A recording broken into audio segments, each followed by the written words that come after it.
जय हिंद साथियों, एक बार फिर से मैं आपका स्वागत करता हूं Rajasthan education update YouTube channel पर।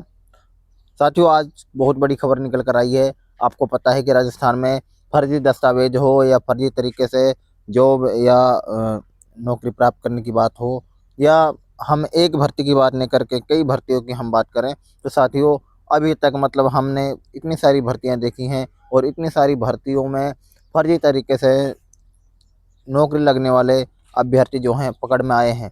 लेकिन फिर भी अभी तक राजस्थान सरकार द्वारा किसी भी भर्ती की बड़े स्तर पर एसओजी या सीबीआई द्वारा जांच नहीं करवाई गई है। साथियों, आज की हम जो बात करें, ताइक्वांडो खेल के फर्जी प्रमाण पत्र एवं फर्जी सत्यापन रिपोर्ट के आधार पर 33 श्रेणी अध्यापक भर्ती में उत्कृष्ट खिलाड़ी कोटे से नौकरी प्राप्त करने के प्रयास का खुलासा।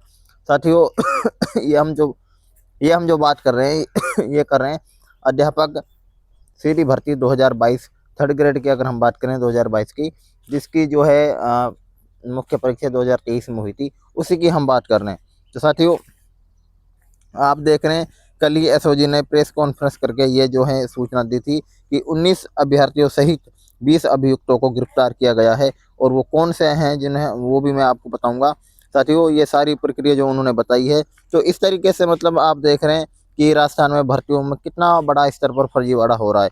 आगे हम बात करते हैं तो देखो, ये वो नाम है उनके जिन्हें गिरफ्तार किया गया: बबीता जाखड़ पुत्री हरकाराम, ज्योतिरादित्य, सीमा, कविता भिचर, बसंती कुमार, ममता कुमारी, नरेंद्र विद्यासर, मुमताज, भंवरलाल, कविता, एकता, योगेंद्र कुमार, शिवकरण, मांगीलाल, भलाराम, भजनलाल, सुनील पालीवाल, महेंद्र, दुर्गा प्रसाद, गजानन प्रजापति।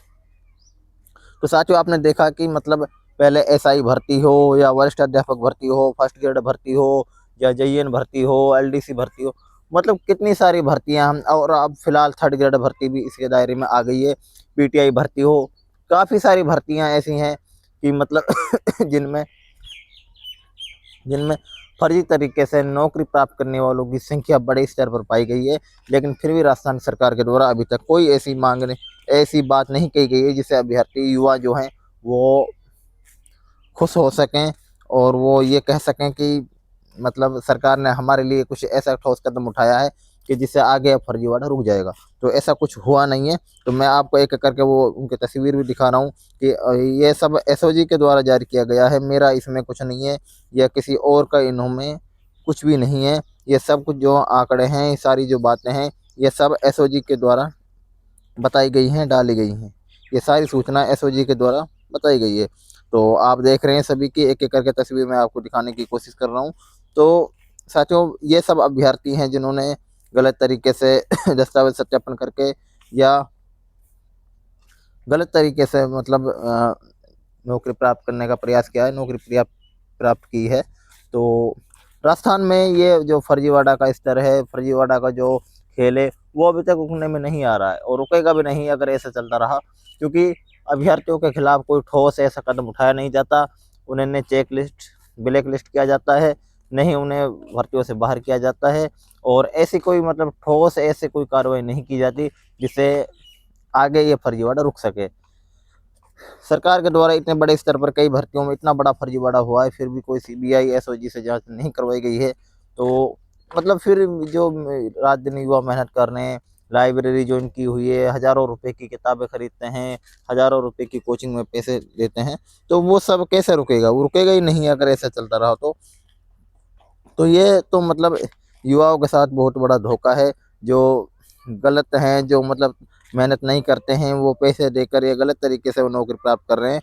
और जो हमारे भाई रात दिन मेहनत कर रहे हैं और जो उम्मीद लगाए बैठे हैं कि हम भी कभी सरकारी नौकरी लगेंगे, रात दिन मेहनत करते हैं, लाइब्रेरी में रहते हैं, 18-18 घंटा, 20-20 घंटे मेहनत करते हैं। तो ऐसे भाई हमारे जो हैं अभी तक वो सफल नहीं हुए हैं।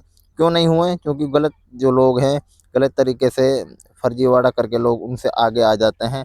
आपने देखा होगा कि हमने पिछली कई भर्तियों की बात की है जिनमें 20 नंबर वाले के 200 नंबर हो जाते हैं। मतलब इतना बड़ा इसका, इतने बड़े स्तर पर फर्जीवाड़ा हो रहा है, लेकिन फिर भी सरकार की तरफ से कोई ऐसा नहीं किया जा रहा है। कोई इतना बड़ा प्रयास किया जाए कि मतलब पिछले 10 साल की या 8 साल की सभी भर्तियों की जांच करवाई जाए, जिससे सभी भर्तियों में जो फर्जीवाड़ा करके गलत तरीके से लोग लगे हुए हैं वो बाहर हो जाएंगे। तो जो नए युवा हैं, मेहनती युवा हैं, उनको नौकरी लगने का अवसर मिलेगा। तो साथियों धन्यवाद। जय हिंद। धन्यवाद।